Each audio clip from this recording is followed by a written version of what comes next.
My name is Steve David. I'm your host. Today we're going to talk post-mortem football from our U.S. Trinidad game that's gone. My panel, let me introduce my panel. Co-host, Narada Wilson. Welcome to the set, Narada. Pleasure to be here once again, and hope we have some good, insight on the game. Okay, and next to Narada, Anthony Clark. Welcome, Anthony. Thank you for inviting me again, Steve. Okay, and next to Anthony, Larry Joseph. Welcome, Larry. Thank you, Steve. Glad to be here. And we got Alvin Henderson. Alvin, welcome. Good night, everybody, and thanks for inviting me again, and glad to be here. Okay, guys,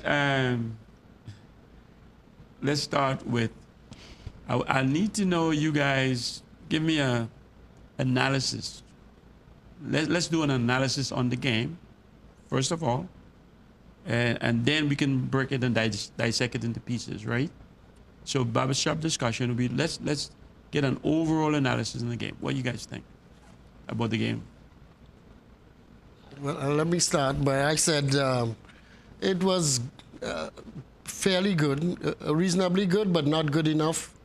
I thought that that we faded drastically in the second half after a reasonable first half performance. In fact, when we were getting off the field at halftime, I was applauding my television screen because we had some moments there where I thought we could have scored or should have scored, and we held the U.S. 0-0 at halftime, which we haven't done in the past. So it was fairly good, but I thought the whole thing deteriorated in the second half, and we faded drastically over time. Maybe high altitude did that? I think it was a combination of the altitude, a combination of the fact that I didn't like the way we were set up overall to be in an attacking situation if we had gone down. I don't think altitude alone contributed to the energy that I saw on the field for the players. Okay, let me get another one of you guys. What do you think? I would tend to agree with Mr. Henderson. I think the game, I thought the game was a little slower pace. I think because both teams were respecting the altitude or maybe the conditions that were there. The U.S. did not play any better than us, and I think it was commendable of our guys to actually perform, especially considering the fact that we had a team that was plagued with injuries. The system was a little different to what we are accustomed to. So I think going into the second half, the fact that we were 0-0 to a very late point, I think that was good on their part because it didn't show that we didn't play great, but it meant that the U.S. didn't play any better. And I think that was a good start for the team. Well, I think the first half kind of mimicked the September game back in the earlier rounds. I was very surprised at America's lack of aggression early in the first half. I would have thought that the approach should have been more aggressive because of the fact that they put us at that venue because of the altitude factor. So I was really taken aback when I saw that they were rather patient in the early parts of the first half, and that allowed us to settle in and basically match them for most of the first half. The second half, you were kind of holding your breath because they were kind of getting closer by the minute, and you kind of expected inevitable that they would have scored, which did happen. I was looking at where we could look for somebody who could make a change in terms of creating something. And you look across the park on the Trinidad team, and there really wasn't any one person who could do that. Jovin had, by his standard, average game, Molino himself.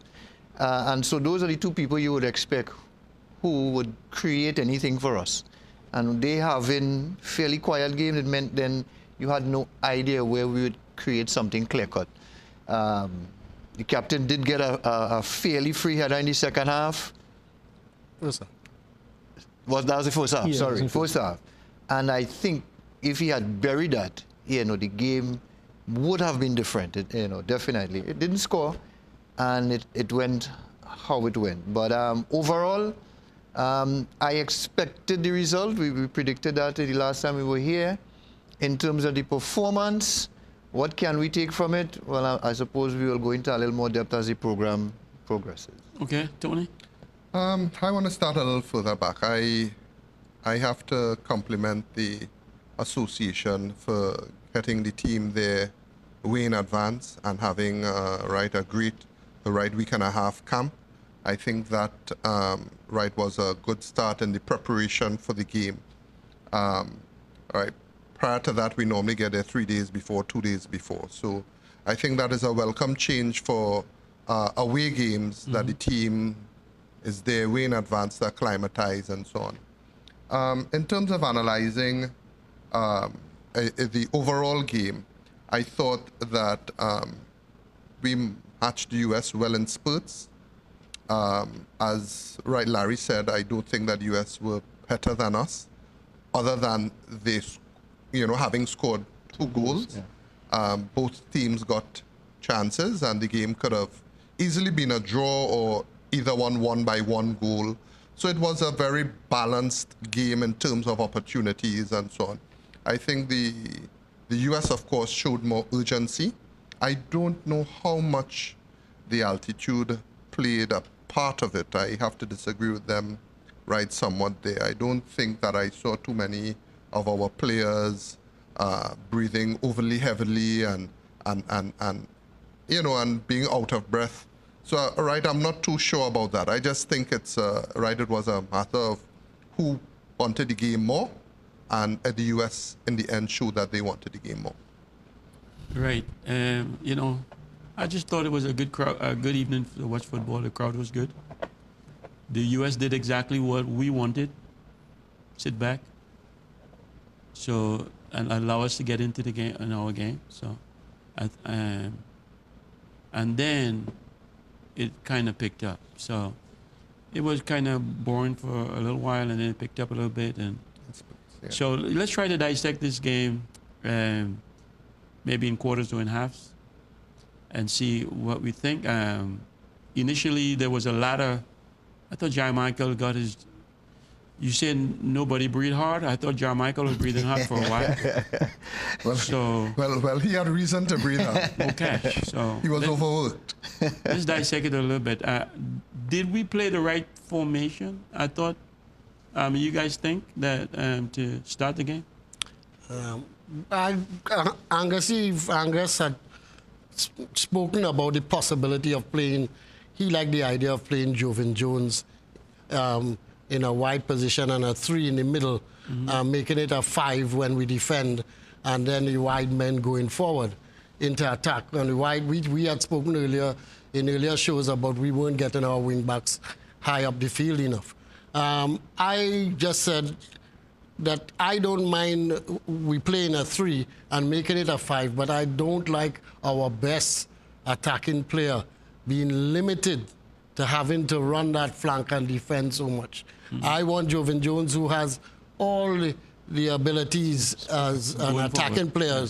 I want to use his prowess going forward. In addition, when he has that position, a wide position on the left, there is not much flexibility to go inside at all, because you have to be tracking the wide man all the time.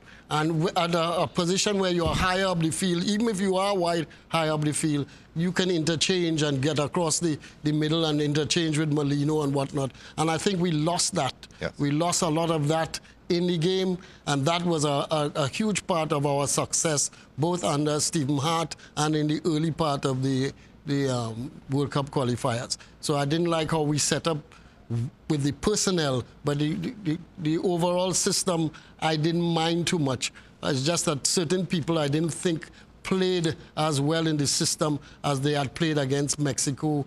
The 2 midfielders, both George and Highland, I didn't think played well enough for me, for us to dominate the middle of the field on this occasion. What do you guys think? Maybe Joevin didn't have his best game because maybe he's confused. He didn't know exactly what they wanted him to do. Well, and we must remember, as past players also, that you don't perform on every game.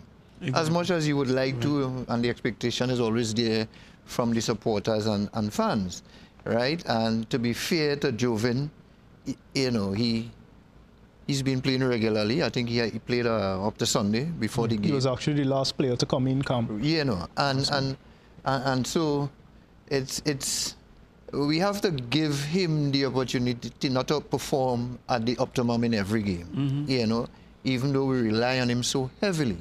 He didn't have a poor game. No, he just basically had a kind of quiet game, even though he still did get in some very incisive attempts at the goal, both in terms of crosses and stuff. It just proves his worth to the team. I think Dennis is limited, or was limited in this game, because the amount of injuries occurred during the camp. You know, when you have main people like Levi getting out, Cato with his unfortunate situation, and Plaza, who we had said was really close in our estimation of even starting. When you have three main guys like those not available to the coach, it limits his options, obviously. Nathan Lewis, we were saying that we would like to see him involved with more playing time. He got it from minute 1, and you could see he's now learning his trade at international level. I think he's one for the future. I hope he remains around the national team setup, because I think he can be one that can survive and perform and excel at international level. I think in the midfield, of course, both Colin and Kevon, you know, were prone to some defensive errors. As a matter of fact, I think the US first goal came from Highlands' miscontrol in the middle of the park that led to the first goal, if I'm not mistaken. So when you look at the previous game against Mexico, we just had Nathan Lewis as the only change from that game, from the starting 11. I think everybody else was the same. Am I correct? Carlos played in that game, and Gonzalez, because Bato was injured or suspended or something. So we expected those changes. But Larry, although I agree with you that players don't have a good game every game, I think Alvin's point is more potent, that in terms of where Joven played and the advantage we would have had, right, with him playing in a more attacking role, it would have given Trinidad, taken into consideration our present position at the bottom of the table. Right. And knowing that, right, winning that game would have been a great boost to our chances of going to Russia. In terms of the system the coach chose to play at, especially with our most creative player, right, Joven, especially understanding the injuries, I think putting Joven at that left-back position, having him run from corner flag to corner flag, I think that served to be our disadvantage rather than our advantage. And you had others right wing-backs on the bench. So it's not like you didn't have other wing-backs on the bench that you could have put there to give Joven a chance to play at a more attacking position. I think I would address the elephant in the room.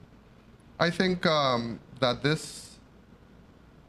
the elephant is having Kenwyne Jones as our captain and having to play our captain. I think we are not getting the motivation from him as a captain or as a player.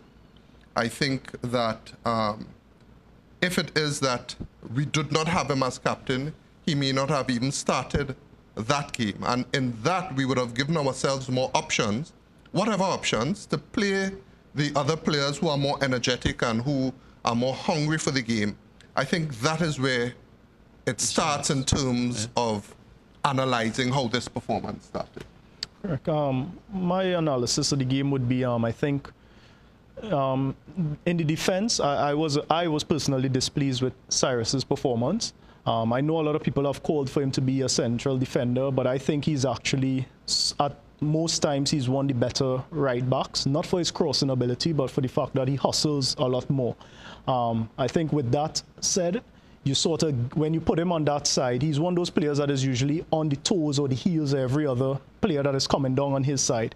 And yesterday, he just, you know, he didn't seem to be on their heels, whether it be the acclimatization or the fact that he hasn't been playing regular football yet because his season hasn't started. I would have gone, for me, and that is why I keep saying that I think the likes of Bato, Johanse Marshall, the likes of Aubrey David playing in the back. It has been one of our more potent defensive teams. looking at the games against Argentina in 2014, looking at the Mexico 4-4 game in 2015, when you watch the back line, playing with those 4 guys in the back and having probably Michael Williams playing on the left, that has been our strongest defensive players. And I also would say that I think acclimatization played a part, because when you look at Highland and George, they did not look like the same ball winners that we are accustomed seeing. You were seeing George running and, you know, as we were saying previously, he was about 3 steps behind the second goal that scored. And this is a guy who puts in the tackles properly and he always wins the ball. When you start putting in the tackles and missing the ball, it's because something else is affecting you. And you all as former players would know when you're tired, that is something totally different. The skill and ability, all you could have, it somehow doesn't, it's not executed the right way. And I think that is where we saw, but we can't say it's that they were tired, because these guys have been playing regular football in their season. So there was another factor involved. And, you know, just as Anthony said, I think the fact that our captain was on the field at the start, I think maybe Kenwyne Jones coming on might have been a spark, but I think holding him out for 82 minutes was probably something, I don't think all of us saw that coming. I think most people would have thought maybe around 60, 70, we might have given somebody else a chance.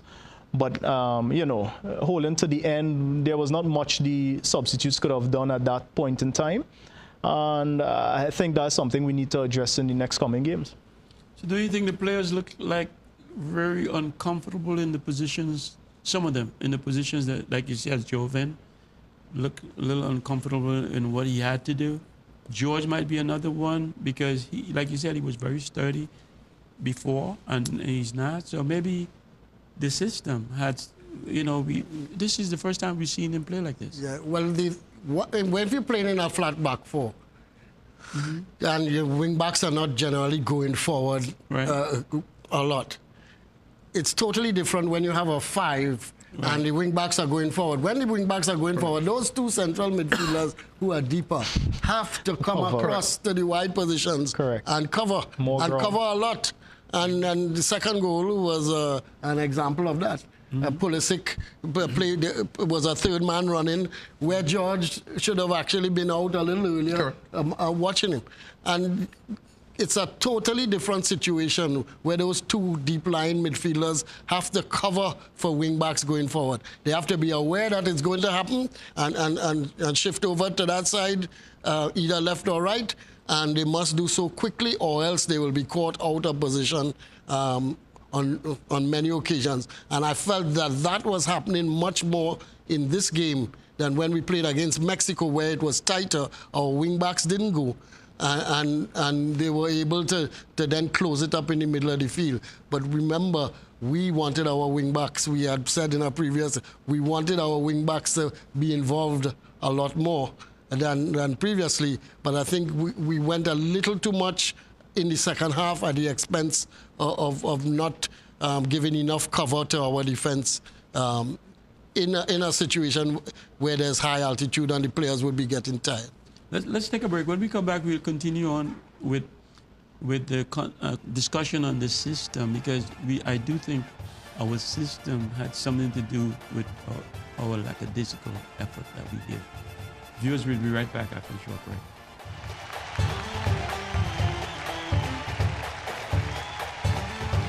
Carlos now had a lot of responsibility on the right-hand side, which I thought was a bit too much for him. I believe that he's probably one of our best crossers, but I think those runs, he is not able to do that constantly, especially in that situation.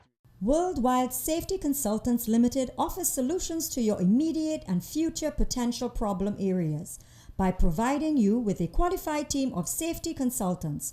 Worldwide Safety Consultants Limited, building a reputation on quality and value since 1999. Located 23 Todd Street, San Fernando, Trinidad. Phone 868-657-1534 or 868-788-6955. worldwidesafety@yahoo.com.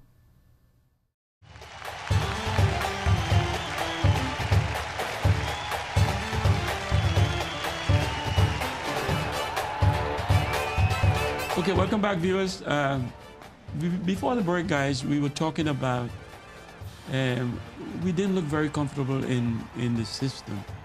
So or the players didn't look very comfortable in the positions they were. And so maybe it's the system.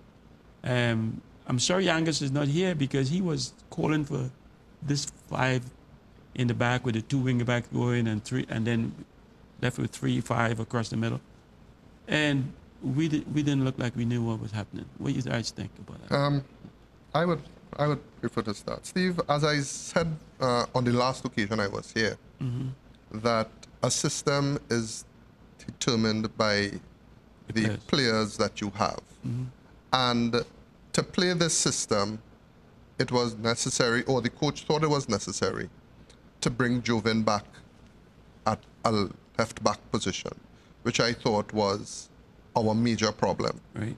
And you have to understand, when you have an attacking player and what Jovin does in a game, everything changes. For example, Jovin is someone who also works very hard in the midfield, when he's playing in the midfield.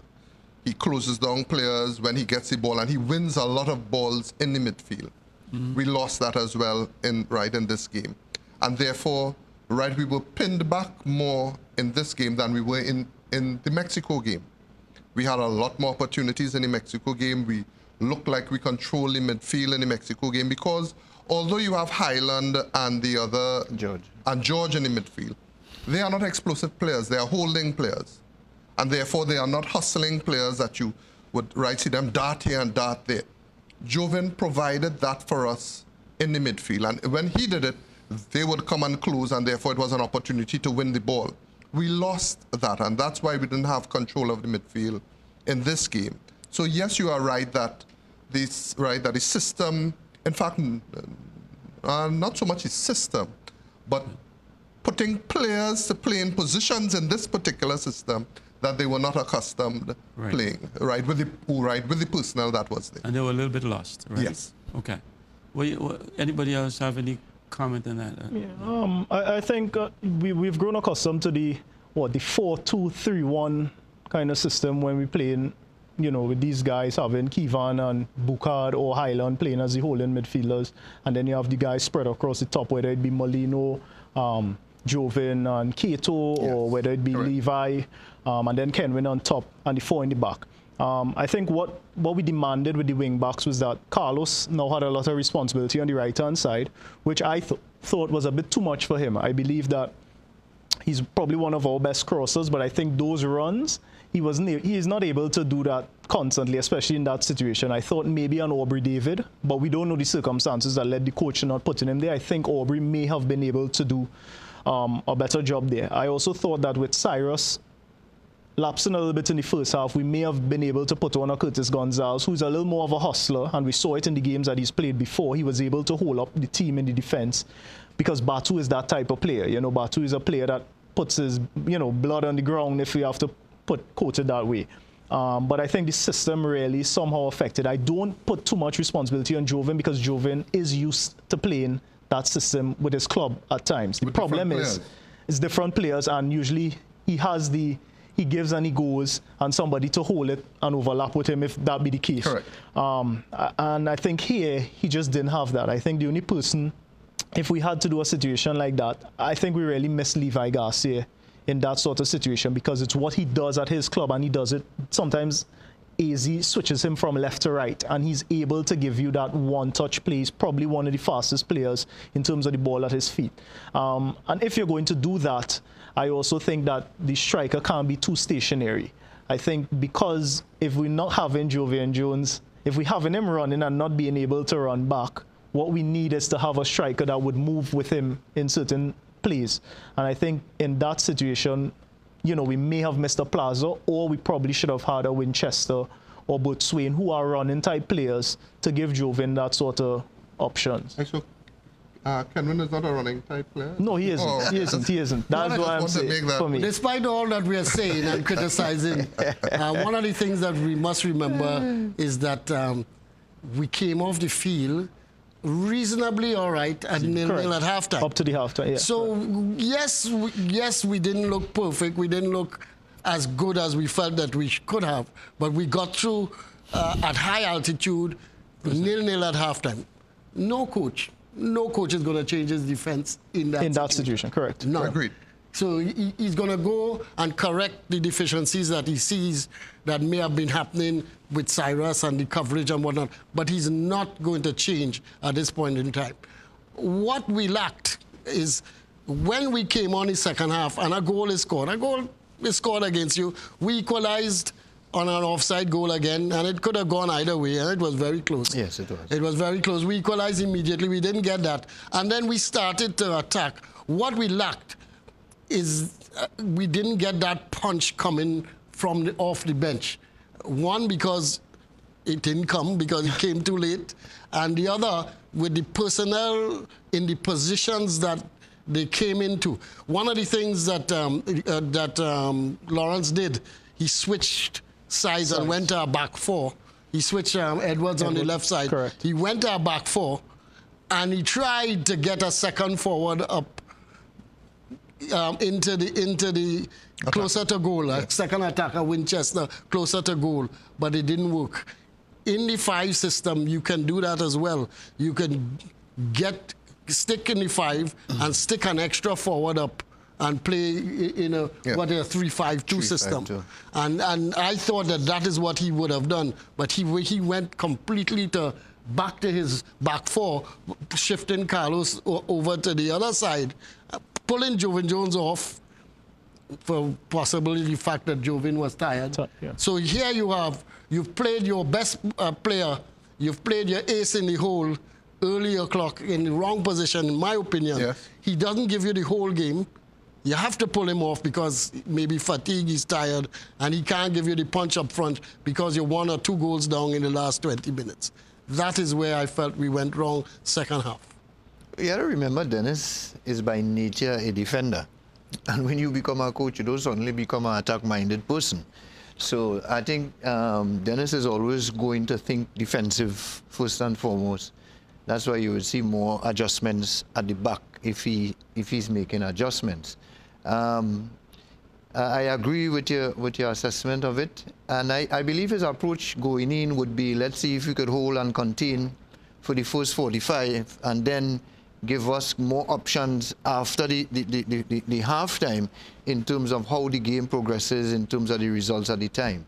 Again, Dennis was very limited in what he could do in an attacking sense. When he looked at the bench, it's mostly defenders. Shadon came on. I am still to be convinced that Shadon Winchester is an international forward. I'm still to be convinced. But it limited his options going forward. I think Jovan was pulled for 2 reasons. We were 2 down already. You have a 4-day turnover to Costa Rica, which is also high altitude. Correct. And Jovan just came into the camp for having played that game before.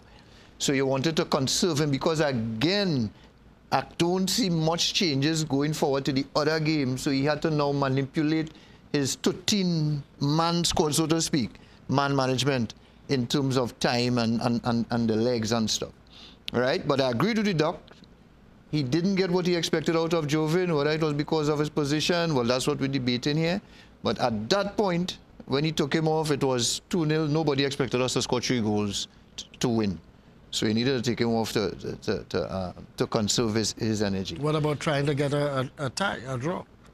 Yeah, but I mean, we were looking at the game. Do you think at that stage of the game that we looked as if we could have scored 2 without conceding in the back? And that is my argument. My argument is that it was a bad positioning of his key players from the start. I agree with you that we had a very good first half, but when something like this happens in a game where we get an early goal, then you don't have the personnel to get that goal back. And that was the problem. If it is that you were going to play for a draw and you had these players as they were, fine. But if you went 1 down, what was your strategy to try to get that goal back with Jovan Jones as a left back? You see, we are not seeing our position and the U.S. position at the start of the game. The U.S. also had to win that game, not only because of their position, but because they were at home. So we could not expect that we were not going to be pressured in the second half, and it may have been likely that they would have scored first. In fact, you all analyzed that in the previous program. So therefore, if that happened, are you right saying that you would have accepted a 1-0 loss? or you would have accepted a 2-0 loss? No. What was your strategy in case you went down to get that goal back? And that is why the starting lineup and the positioning of the players from the start was ill-conceived. Look, okay, let me throw something at you guys. We've only scored 2 goals so far. What is our strategy to score goals on this team? Because if we have Kenwin up front, and we're not going down the line and playing balls across for him, for head, which is his strength, and he's not good at picking up the ball and running at people with it, then something is wrong. What is our strategy of attack? We have to have a strategy, and so what is it? And Jovin, sorry Larry, to add, and Jovin was the one that created that for us. Other than Jovin, when Levi came on, those players created that attack. And it wasn't that it was planned, it was their natural ability that created those options. The team has no plan of attack. Sorry, Larry. Yeah, well, you know, we have to say, we have to analyze based on what we see unfolds on the pitch, right? I mean, there is no way that an international coach will not have a plan. As an armchair spectator, we sit and look at it on the television or even in the stadium, even if it appears so, that cannot be the reality of a team. So we know that. We probably yet to be convinced what it is. And I agree with you, Clyde. And that could be a strategy.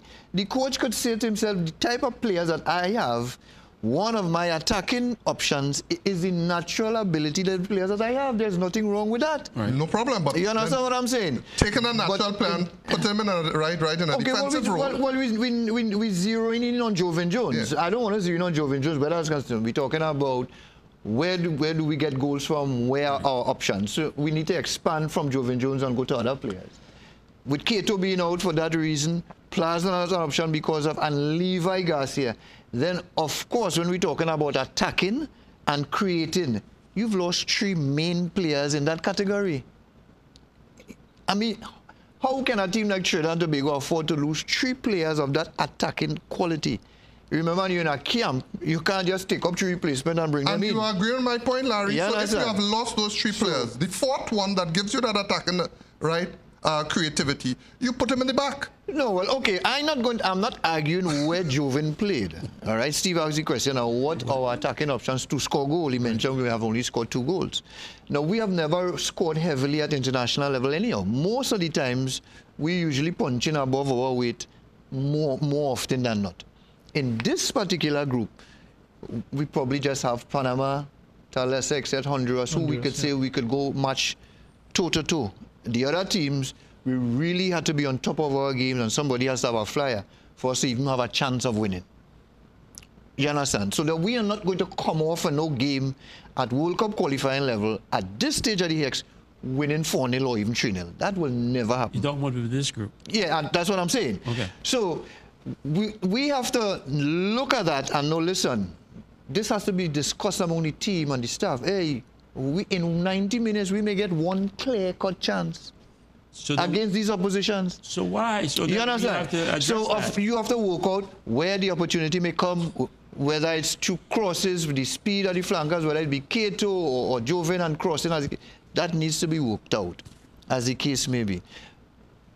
As Clarky mentioned earlier, I think where Trinidad team is concerned, I think that our captain is a big distraction in this whatever system we choose to play.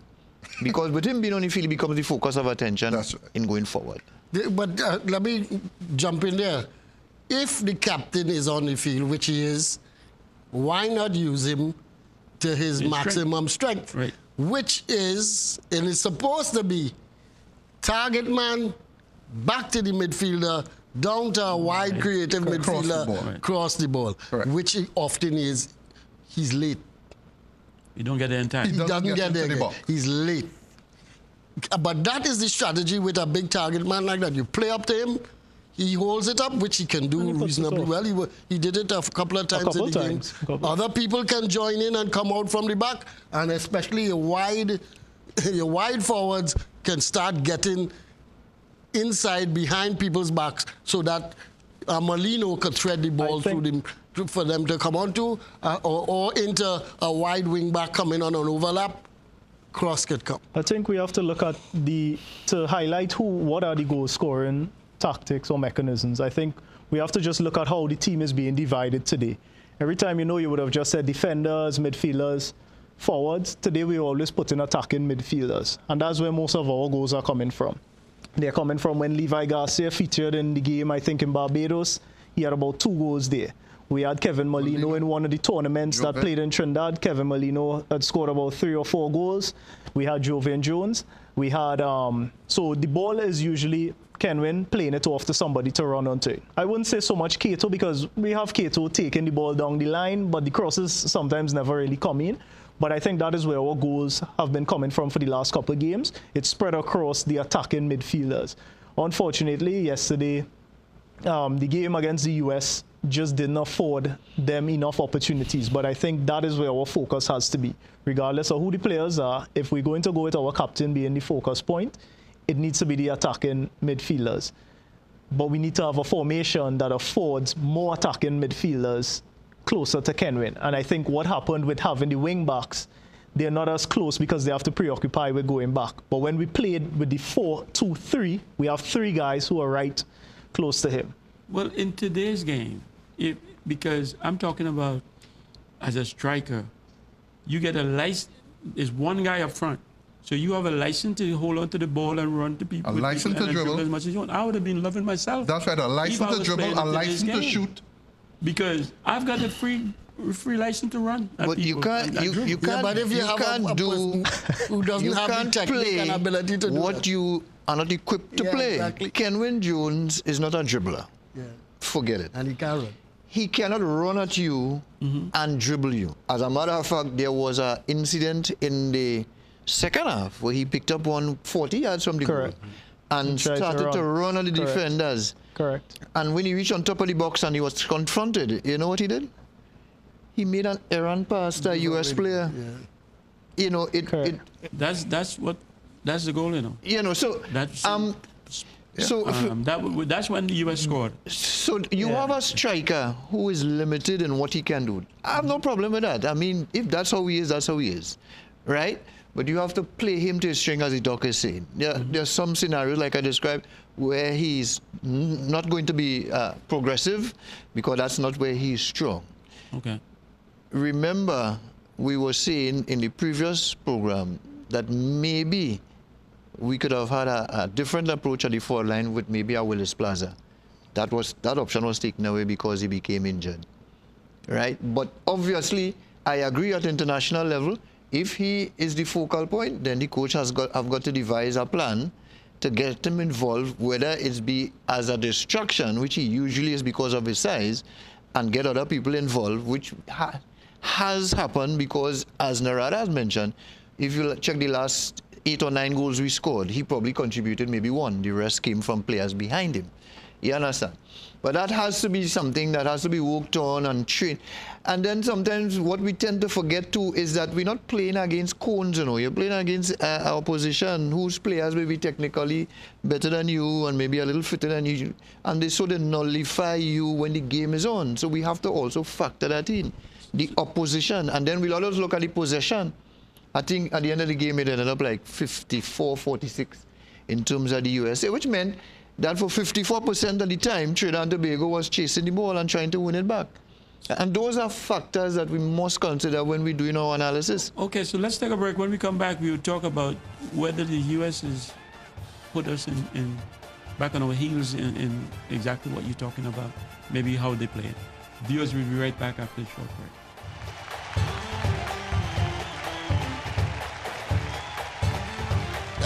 We're talking about system and whatnot.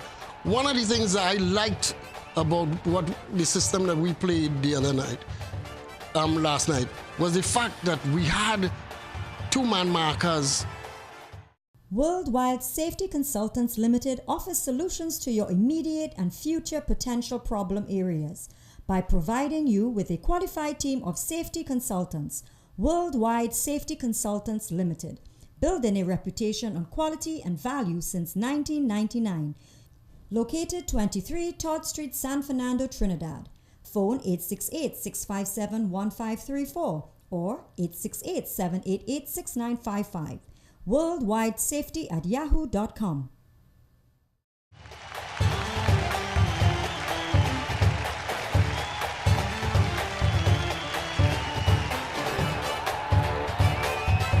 Okay, welcome back, viewers.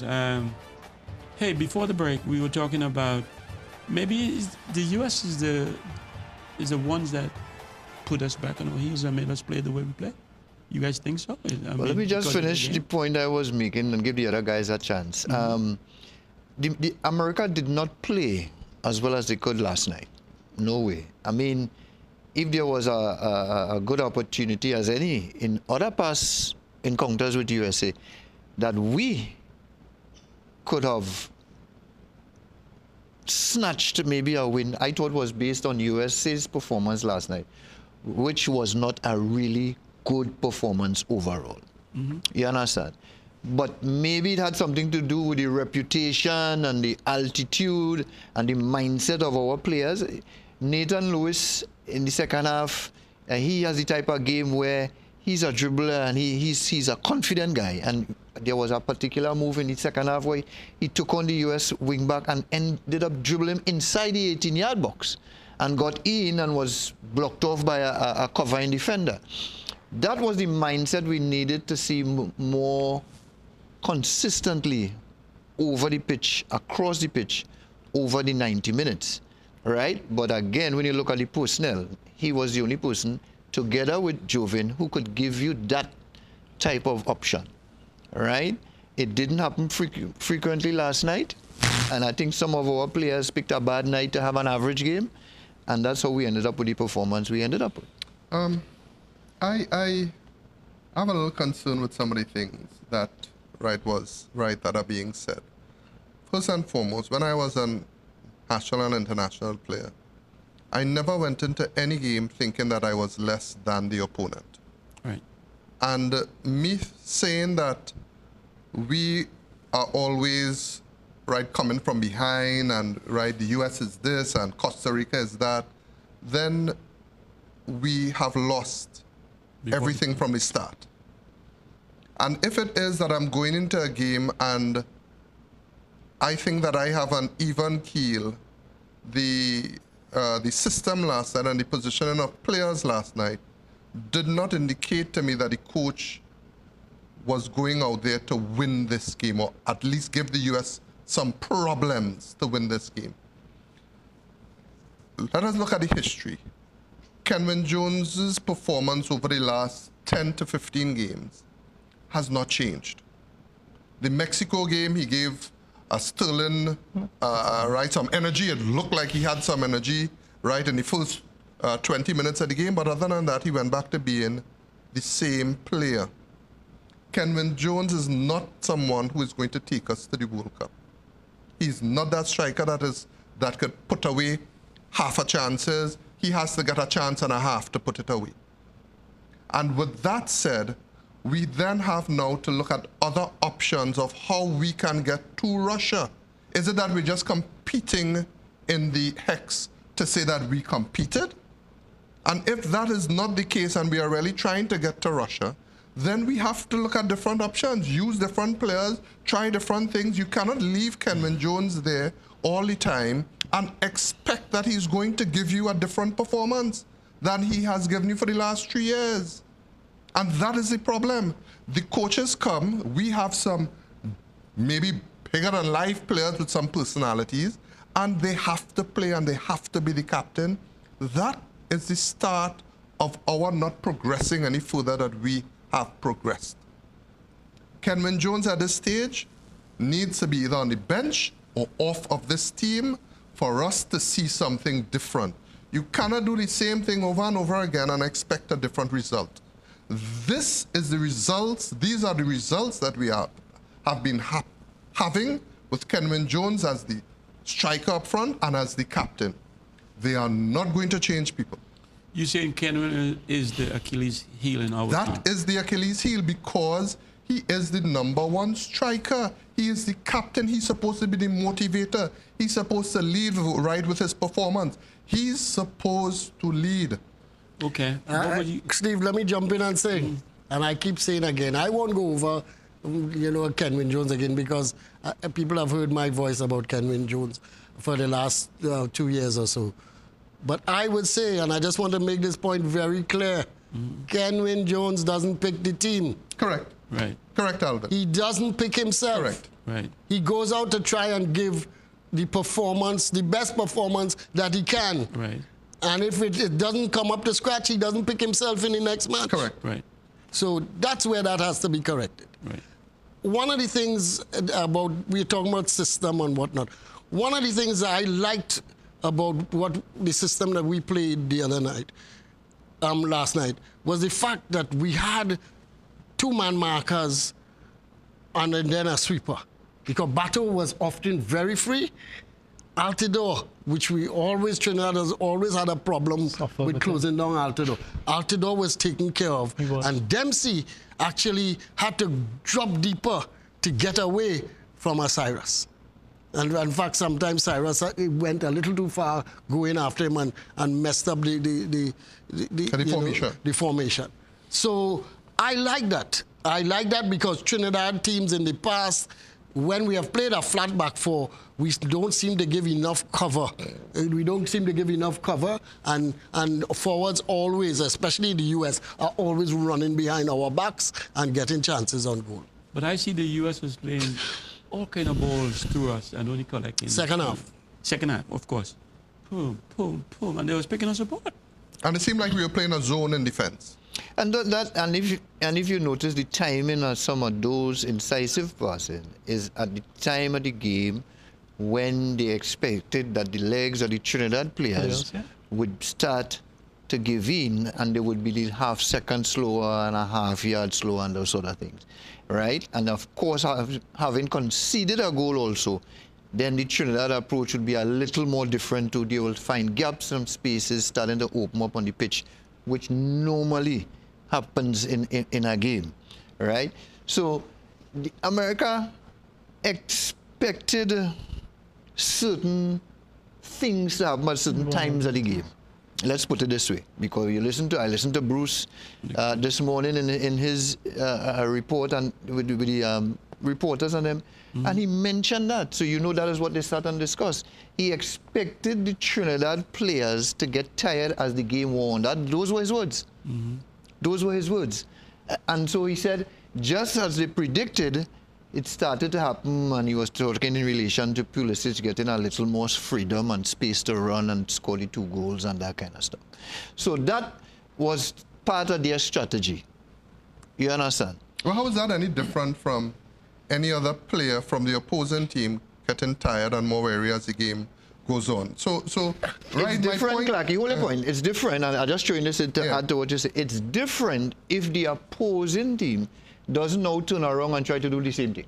So, and that is my point, in that they found avenues to go after what they perceived as our weaknesses.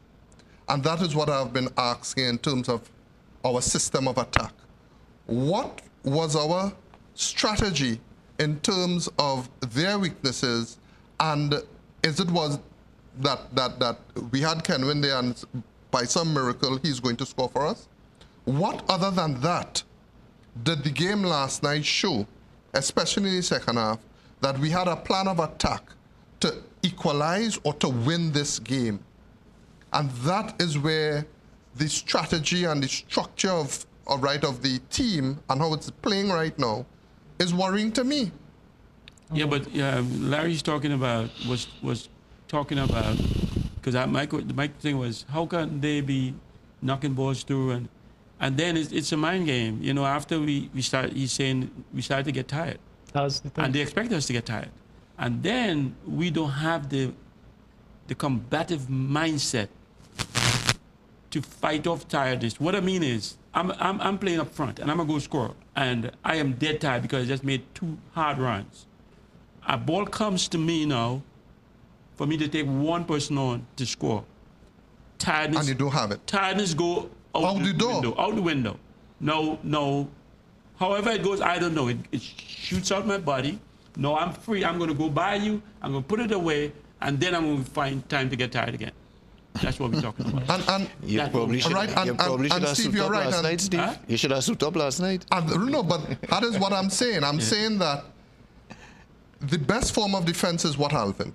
Attack. Attack. And therefore, when you take your attacking players, the most creative player on the field at that time, and I'm going back to Jovin, because with all the other injuries, by putting Jovin to play a left wing back, you then took your best attacking option. Your best attacking option is definitely not Kenwyne Jones. Your best attacking option in terms of individuality, and right, I don't actually mean your system of how you're going to get there. But what was our strategy in terms of winning this game? I did not see it. I did not see a planned attack. I did not see a planned strategy. I saw that we went on and we tried to match forces. But I saw a planned strategy from the U.S. I think my thing would be this. The first half, us going 0-0, was basically the U.S. giving us a lot of respect. They didn't want to poke the bear. I think a lot of the players in the U.S. and as well as the coach, they know some of our players individualistically. They're good players. And what you don't want is to cause Jovin Jones to react the way we are accustomed to seeing him with his club. And Molino, they know what these guys could put forward. What the States did was be cautious in the first half, because if it was to happen, the damage could happen in the first half, and then they could come in the second half and try to respond, because they know they're better prepared with the altitude and the tired legs and all of that. I think we probably didn't realize that that's what they were doing, so we matched it up. They weren't playing the most illustrious game of football ever, and we played the same thing. We matched toe for toe, and we went in a bad situation, and we went 0-0. The second half is when they attacked, and I think that's where we fell short. What I would disagree with Jovin Jones playing higher, I think we missing that the USA, we only saw the attack coming from Pulisic. Had it come, there are other sleeping players that were there, that if we had Altidore attacking, if we took Jovin out of where he was, we may have had Altidore and maybe one other player coming down on that side. And that could have been a little more havoc for us. No, so I think I don't understand what you're saying. because we're asking for Jovin Jones to play higher, which would have opened up a space in the back, and then we had about two other US but they players. No, that's not what we're asking. For me, I think, Right, for me, I but think, there would have been somebody else there. I think for me, the reality is we played the 5 in the back. It's not the best situation, and I totally am against it. But I also think that had we not played the 5 in the back, we could have been a little more exposed, because we were having 9 of our players behind the half line, and they were still finding space on the left-hand side. All right, let me, yes. Right? 5 in the back. The Right. 5 in the back. It's not changing. This guy is 5 in the back. It's really 5. Right, no, I know it's 3 and then it's 2 on top. But my thing is that if we were having the situation that we had, the goal that scored, we had Highland, Kevin George, we had Batu, Carlos Edwards, and Cyrus, all within at least 10 meters apart, and still the ball was finding its way through. Had we had Jovin Jones not in the position he was in, he would have been higher. He most likely would not have been going back. So then we have another opportunity where another space in the back could have been open. All right, so I think the attack could have been a little more coming from the States had Jovin not been in the position he was I think in. you're saying what we're saying. We're not saying that you don't play the system of 5. We're just saying that Jovin Jones was not one of those 5, and he would have been in the midfield, and therefore one of the wing backs that were there. So you would have still had the same 5 and the same system. So you would have still had the same personnel. You would have still had the manpower there. I'm speaking about that. When we win that ball, what are our options now of moving forward? With Jovin Jones being there, after working so hard to defend. But then we also mean if Jovin Jones is there, somebody who would have been the cleaning work or the sweeper or the defensive midfielder would not have been there. And we saw the havoc we were having. Even with having 2 defensive midfielders, we still weren't able to close them down. No, well, Jovin does not play that defensive midfield. No, he doesn't. He playing the attacking, which means somebody else would have to move, which means we may have been. Does that work in the midfield? We're losing time. And you guys arguing about this. We're going to do this after the... So let me just say something. One of the things that I probably would have done as a coach was Jovin Jones is tired. He's still my best attacking player. I'm bringing on somebody in his position. I am sticking Jones Up front. with another forward playing up front. Right. He doesn't have to come back. Fair enough. He doesn't have to come back. I am just going to use him To go forward. to go forward. And in my final 20, because I want to win the game. And he then doesn't have he